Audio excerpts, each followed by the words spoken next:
Kasia. Orange Matilda. Kasia. Laura, Casey da.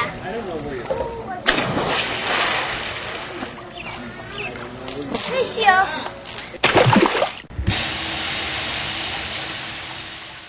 Nerede Uda? Uda derinde.